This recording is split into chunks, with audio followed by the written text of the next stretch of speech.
You already, oh, geez. Okay, let's go ahead and get started. I wasn't supposed to be here tonight, but here I am. I just got back from Israel, so I'm still very tired and got a lot of, right now I should be getting up in the morning, but anyhow. Okay, this is the February safety meeting, and I know that you guys didn't get an email out because I wasn't here to send the email. So much letting Bob take care of that, but because everybody's in there. The only thing I can do is send it on the Flight Schedule Pro, and that doesn't work for everybody. Flight Schedule Pro, which we're going to be paying a big bill for this next year here next month. Okay, so Bob is going to be doing the meeting tonight. All I'm going to do is just to introduce you to Bob. Yeah, you got to put up with me again. Yeah. And we'll quickly go over just the stuff that we have here. Any new people? Gene Keogh. No, you're not new, are you? Who else? Oh, Gavin, you're new. It's been months. I mean, it's been months. You say that every time. It's been about 7 months. Yeah. When was the last time you flew our airplanes? 7 months. No, it was in December. Thank you. December? December. Yeah. Which year? Okay, this last year. Okay. Let's send you back to Israel. Okay, has anybody got any new pilot ratings? Anybody soloed? Yeah, we got one solo. I know we do. I don't know if she's here, but Jasmine Diaz soloed a couple of weeks ago. And then on that following Friday, she took her private pilot written and got a 93. So Wow. she's doing extremely well. Yeah, no kidding. So, yeah, she raised the bar. Yeah, Yeah. so the rest of you students have got something to strive for. Well, that looks familiar. Okay, anybody else have gotten anything? No? How about experiences? Anybody has done something very exciting in flying? That includes commercial pilots, it doesn't have to be just Aero Club. Air Force. Now, I know you airline guys have all kinds of excitement, but you never see it because it's all in the back of the airplane with the passengers and the stewardesses. And you're up there just laughing your heads off, going, I'm glad I'm not back there, until you get called by, the captain has to go back. Fly, but it's been raining. Well, you used to always get involved with the passengers. I know. Yeah, I flew with Canada Air. They're pretty nice airplanes, much better than American Airlines. They have seats that are this wide. And they got nice stewardesses too. They still call them stewardess. Okay, so nobody has anything to share? Nothing? Tyler, nothing? You've been flying a lot. What about stuck brakes? Anybody got any stuck brakes lately? Steve broke the plane. Yeah, Steve broke the airplane today, so looks like Whiskey Papa's out of it for a while. Okay, we're going to talk to Bob for a long time tonight, and his subject's going to be about stalls. So, I don't think I had a slide for you standing up here, so I think I'll do it when I get up. I'll just get you started. So why don't you come up and just start talking now? Now, Mr. Marmol, do you have anything to say or anything you want to talk about or yell at us? Well, runway is now 10,000 feet long. We've shortened it today. It was kind of difficult because it was a nice VFR day. Everybody decided to fly. So, but we made it through and expect to be this way until early May. And then we'll be shifting construction to hopefully taxiway Charlie and Alpha and then Alpha. So just bear with us. A lot of things going on in the airfield and pay attention to the NOTAMs. There are a lot of NOTAMs out there now covering this construction and some of the restrictions. One thing we're going to ask is that if runway 30 is not being used, it's closed, that you got to do some transition work to go somewhere else and do that. Okay, because our primary customer is the KC-135s and the C-17s, and they need to get their training in first. So if we only got one runway, then we'll need everybody else to get out of the pattern. Also, we got the C-17s from the Accord coming in, so expect at least 12 to 16 additional C-17s on the airfield. What's the date of that? That is This month, isn't it? it's literally starting tomorrow. Yeah. Starting tomorrow. So I was planning on putting out something on the basis Facebook saying that we're going to invade Mexico, but I don't think that'll go over well. But the real explanation is we got they were redoing the runway, so they needed to disperse those aircraft, and we were one location. So we're going to have a whole bunch of C-17s, but they're not going to be doing transitions here. They're just here to store the aircraft. Okay. They are going to have crews here. I forgot how many. They're gonna fly missions out of here though? They're going to fly their missions out of here. Yeah. They're coming down to get out of the rain. Yeah. Yeah. Yeah. Somewhere else. Yeah, and then as far as the airfield's concerned, the control boom area's been changed, but for those of you that drive on the airfield, it's probably, if you're going out to the south part of the runway, and if you ever go out there, then you don't go out there, then you won't notice. But the control boom area has changed so that vehicles can cross the approach end of 3-0 without stopping, but aircraft will still have to do that. So if you're in an airplane, please do that, okay? That hasn't changed. Okay, and that's it. Any concerns or issues with airfield management, control tower, Rapcon? No? Nope, just continue flying safe then. No, sir. Just don't bring any more airplanes over the airport. It's the only time I get to drive on Or- Alpha. Come on. We're emergency landing with T-34 Yeah. or something like that. Yeah, we don't need more of that stuff. Thanks for eventful days. Well, let me just cover my real quick stuff since I left my little notes in there, but I have them memorized pretty well. For all those who've been working on their credit card slips, I appreciate you helping out Roger, because invariably there's always going to be an error here and there, but here of late it's been doing pretty well. Scheduling is going to be very tight. You know that 03 is still down. We're anticipating parts tomorrow for the cowling, and we hope that we can tighten down that cowling with some new fasteners of different lengths. So I've ordered different lengths to make sure that it's not too tight, because when it's very tight, the metal insert that's embedded in the rubber pulls that apart, and therefore this doesn't hold the cowling down. As far as maintenance is concerned, I'm just going to run down the line. For 15 Foxtrot, the engine is sitting in Oceanside. We're waiting for our contract. 29 Foxtrot, excuse me, has the new engine installed, but we're missing a few things to put it back together, and we're still anticipating the end of February for that aircraft to come up. They'll give us 1.5, and I use the half as 03 November for our pilot training, for at least our primary. And 15 Foxtrot, we're looking at 15 Foxtrot. Looks like right now, depending on where the contract is, maybe about mid-April, and we'll do that in-house here. That will be that one. As far as the T-34s are concerned, 555, we still have the backfire. We believe it's fuel, and we haven't had a chance to get to that. 56, we're waiting for the encoder.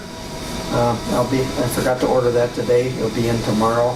No, the following day we'll order it out for the encoder, and then that can be released as a single airplane versus flying formation.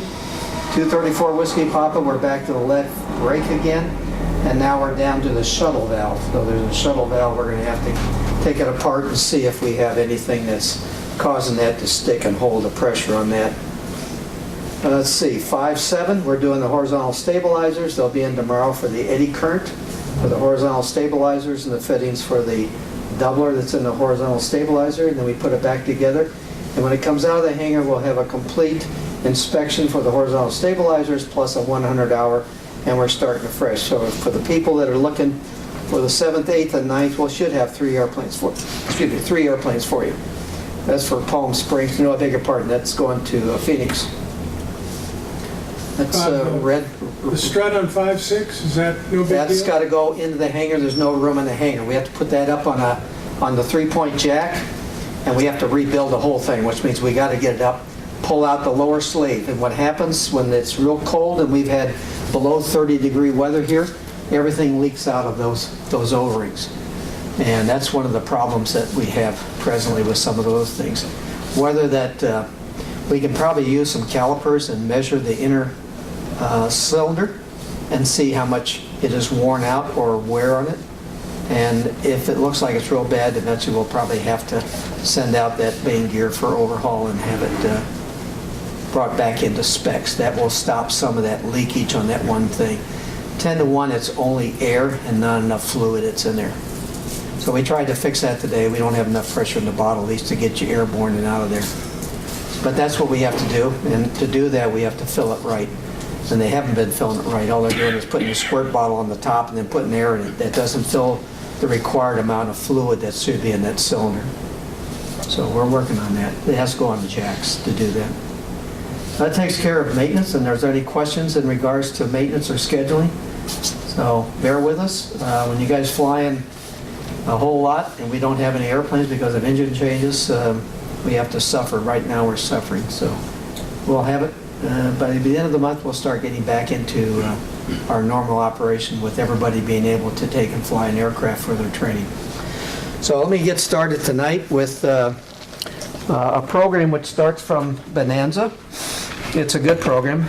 It's basically almost an hour and a quarter if you listen to everything goes on. So all I'm doing is presenting the slides, and I'm doing a condensed version here of this, the truth about stalls, what's causing them, what we can do to prevent them, and the accident rates in regards to where these stalls are and whether they're taking place.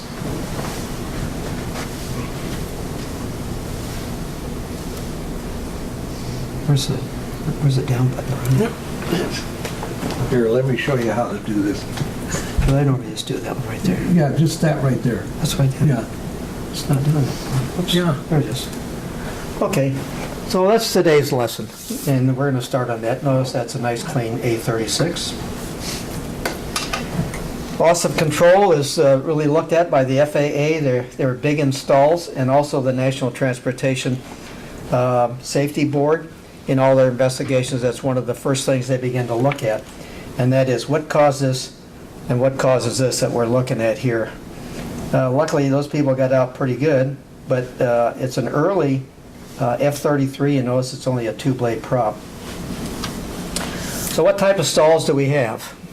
Every one of you have gone through pilot training or beginning of training. So we have power-off stalls, we have power-on stalls, and then we have accelerated stalls. We really don't do many accelerated stalls.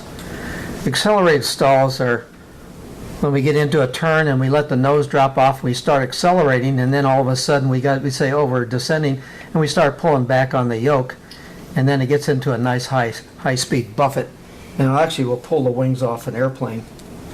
We think that may have happened with the 414 over at, oh, come on here, how do I get that one back? Escape.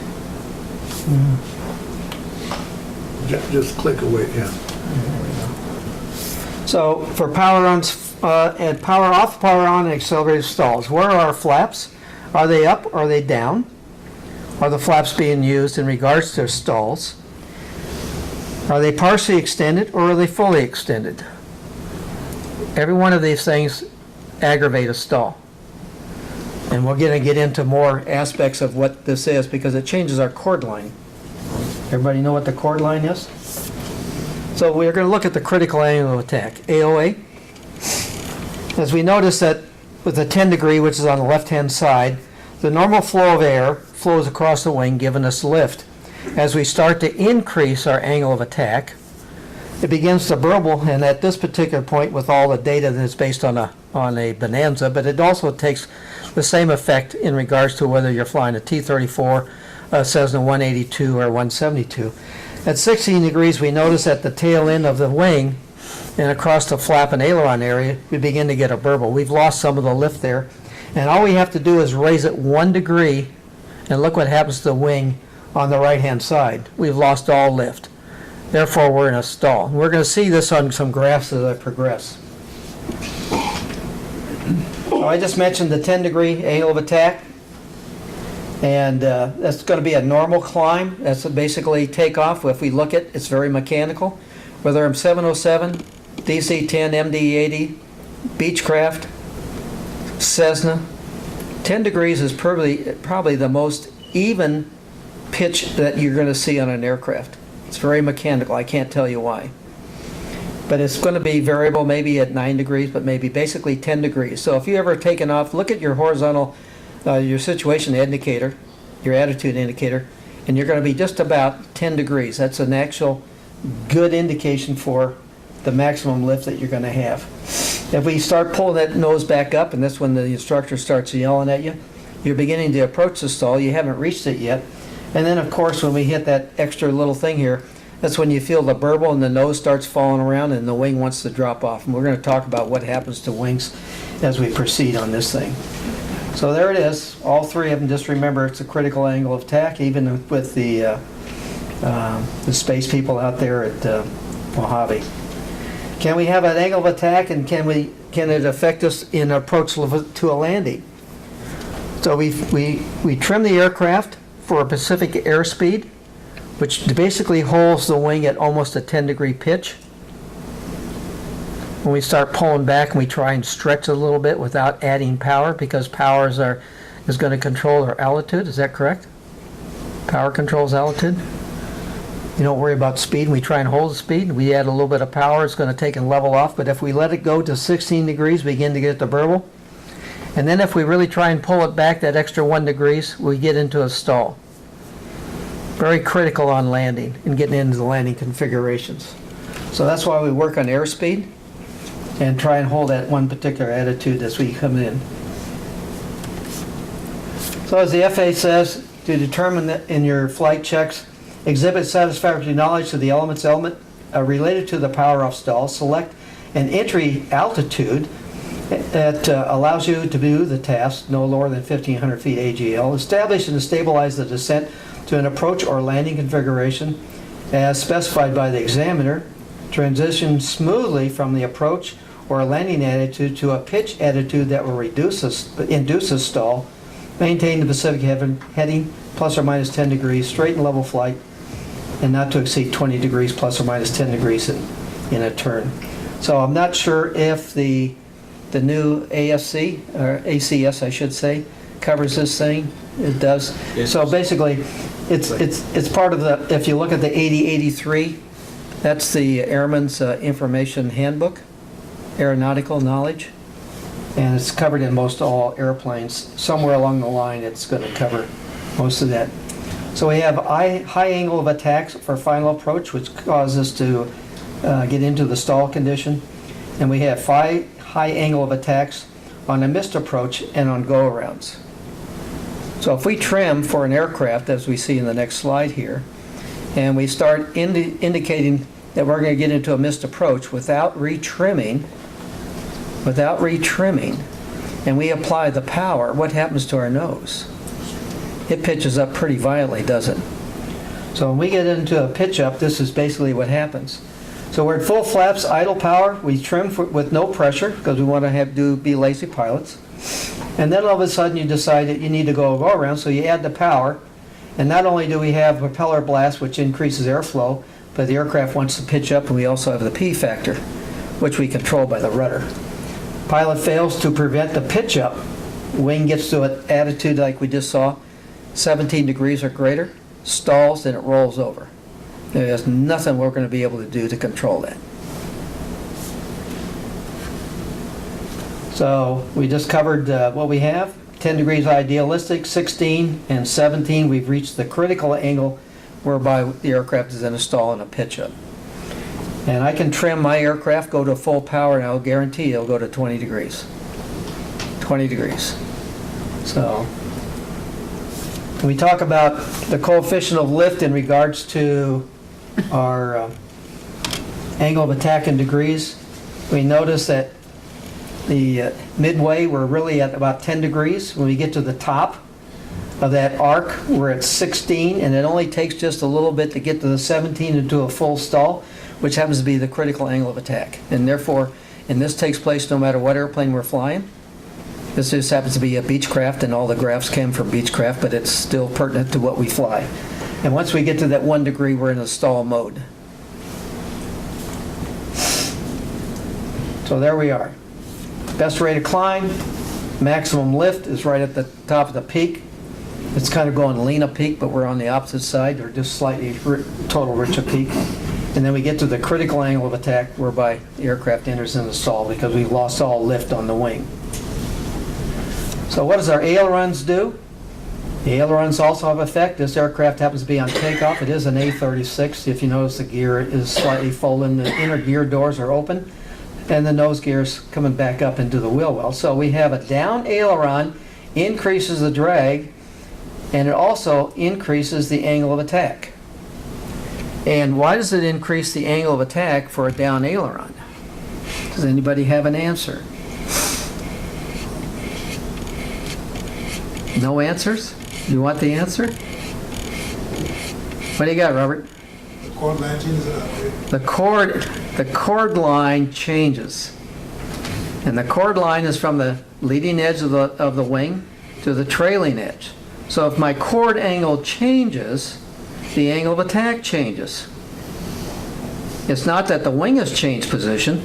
We've changed the angle of attack through the chord line. And the upper aileron increases the drag and decreases the angle of attack because the chord line still is from the leading edge to the trailing edge.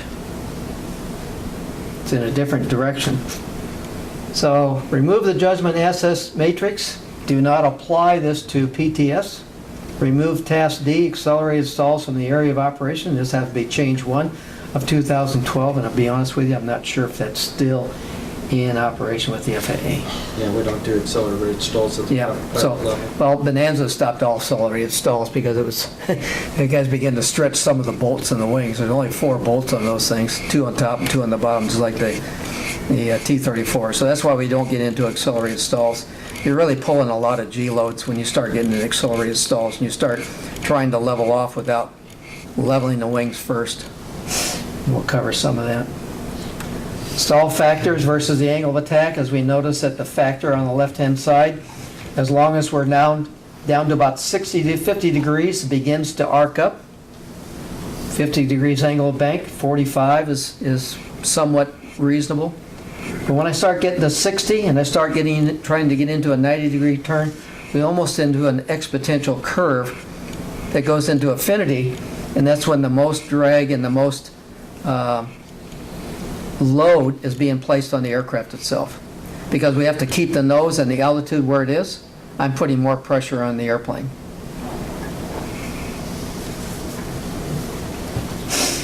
The effects of G load in regards to accelerated stall speeds and the ratio of acceleration V sub S to unaccelerated V sub S.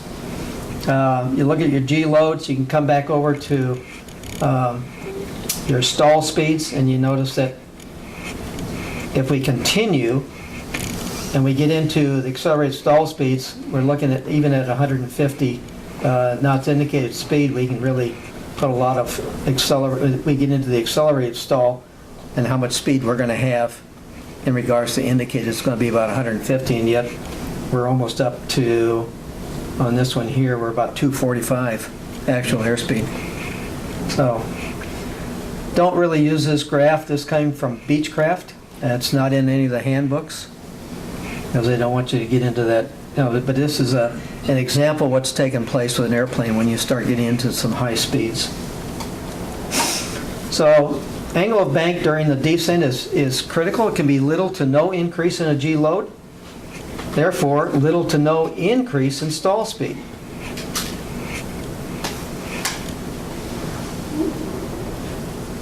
And to make an airplane stall, you, the autopilot, or the trim must actively resist the airplane's tendency to descend.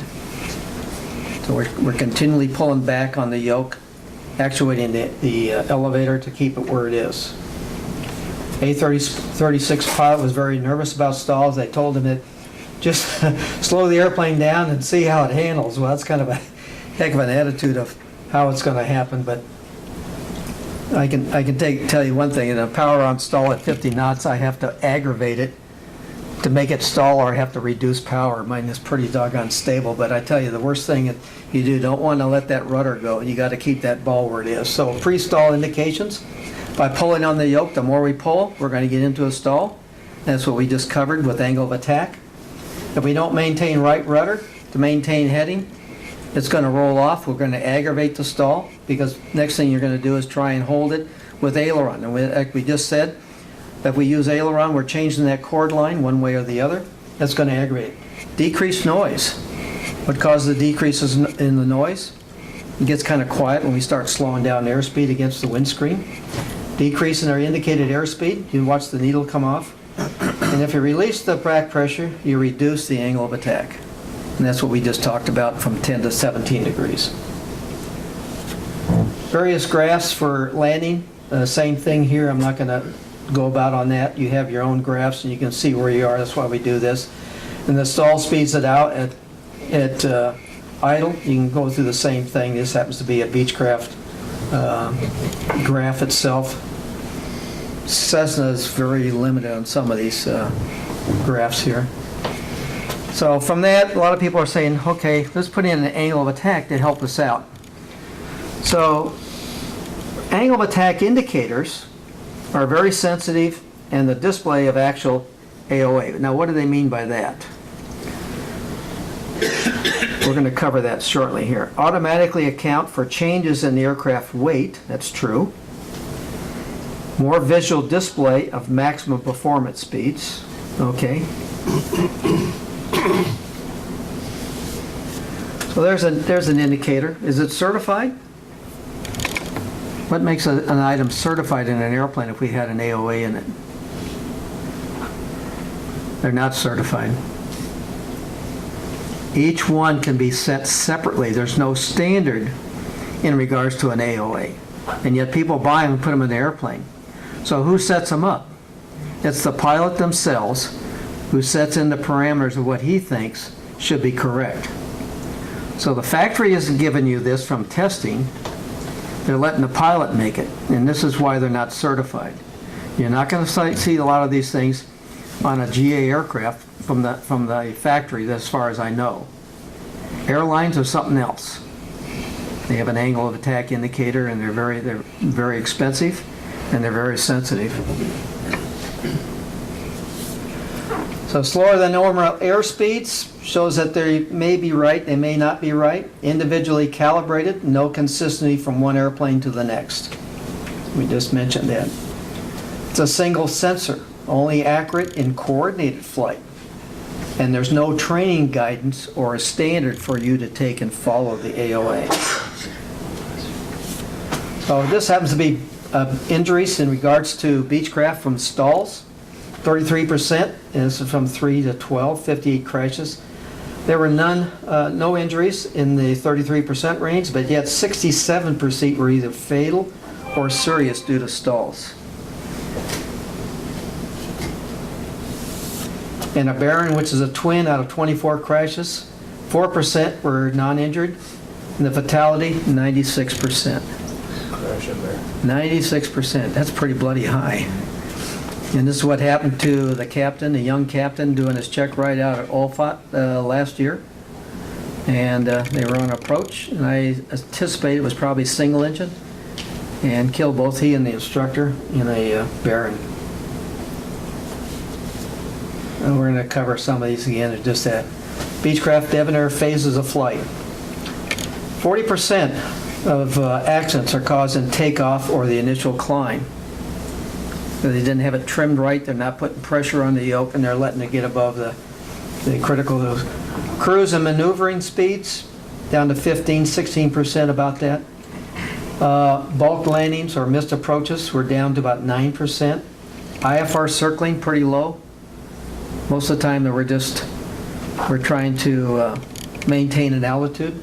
A circling approach in IFR weather, they probably see the airport and try and get into a very steep turn, because they now see the runway, which is a visual reference, in a circling approach, and they drop the nose and they can stall the airplane.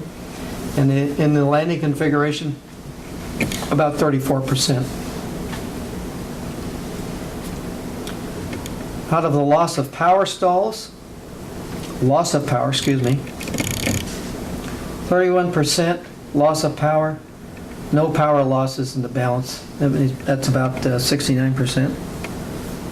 That's pretty decent average there for what it is. 2/3 of that was fuel starvation and fuel exhaustion. Continually, one of the items that the FAA continues to find wrong in a lot of crashes. I have to tell you an example. In the paper, it happened to be the Sun many years ago, a replica airplane from World War I landed at the golf course off of Waterman in San Bernardino. And standing out there in a flight suit with all the badges all over him was the pilot, and it has CAP written all across him. And they could have had letters this big. And he says, I ran out of gas.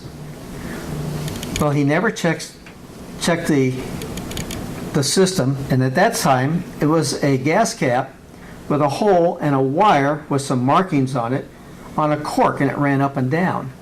Well, when he got in the airplane, it was up. It never changed.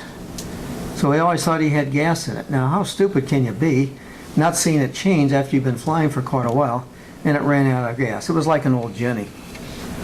So anyway, one of the greatest causes of accidents is running out of gas. And again, stall events excluding power losses, again, takeoff and power, look at that, 38%. Cruising, 15%. Missed approach and landings were up pretty close to the same. They're about 13, 14%. Circle the landing up maybe 1%. And in the landing field, we're now into 33% for landing. Stall events. And there it is, 33% power off, 60 cents power on. And the Baron, same thing, much higher. Pretty high for multi-engine and multi-engine airplanes. And why do you think most of them crash? Any idea? They're pulling a lot of power on one side, right? And we have an airplane feathered on that. So we got to make sure that rudder is working in the right direction. And they let it go.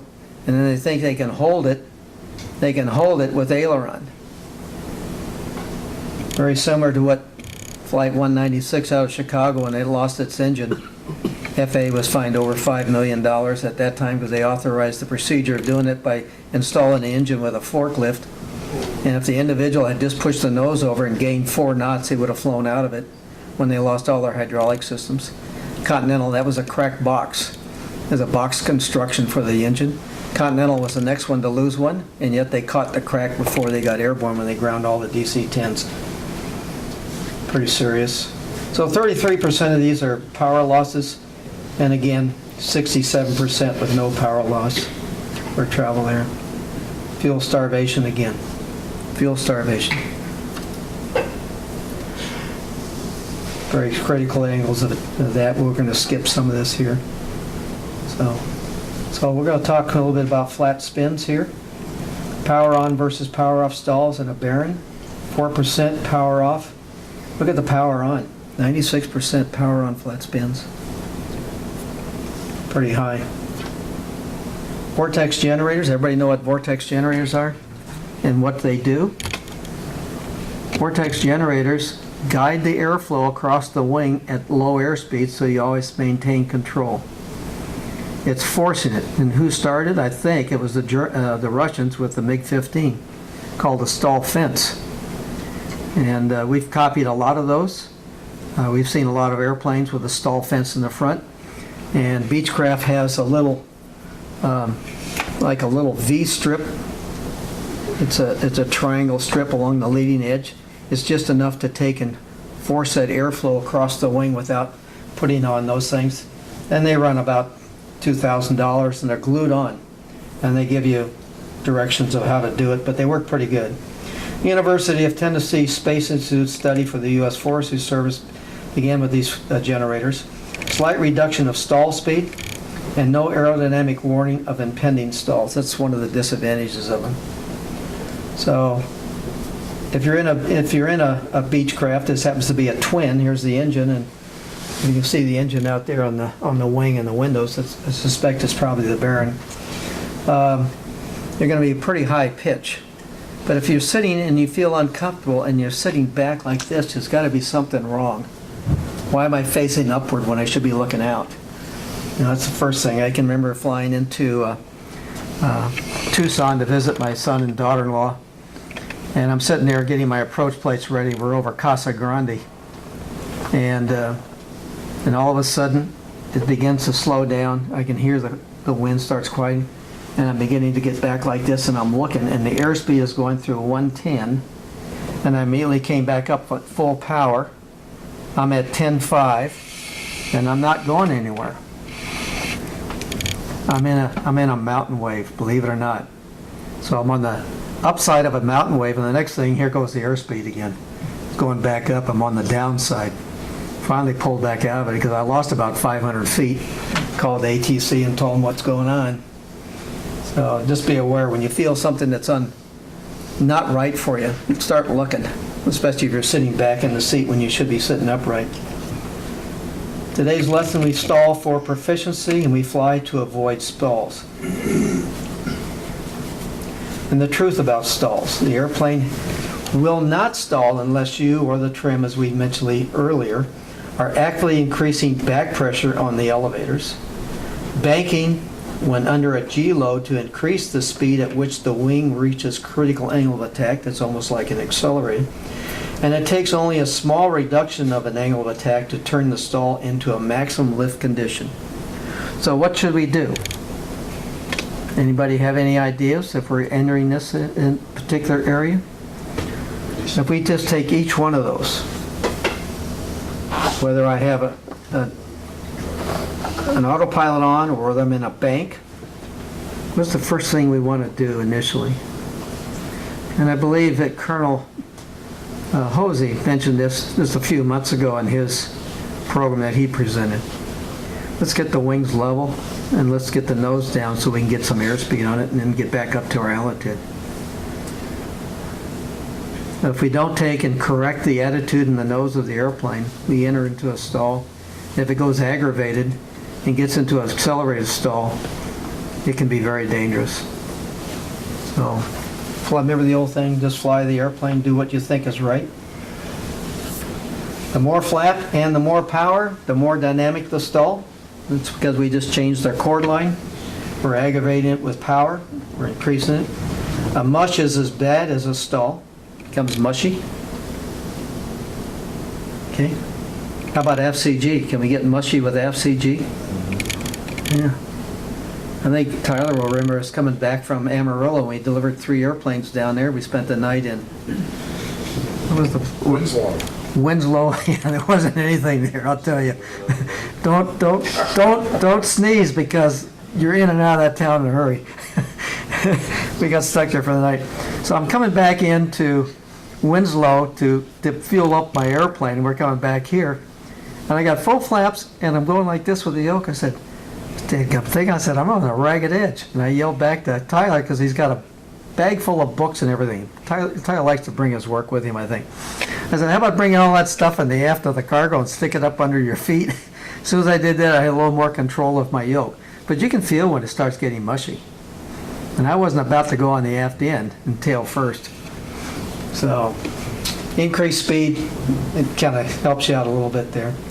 Ailerons aggravate a stall because we're changing the chord line again. And uncoordinated flight increases the angle of attack on the lower wing and may not provide a stall warning or an angle of attack indication. Uncoordinated flight.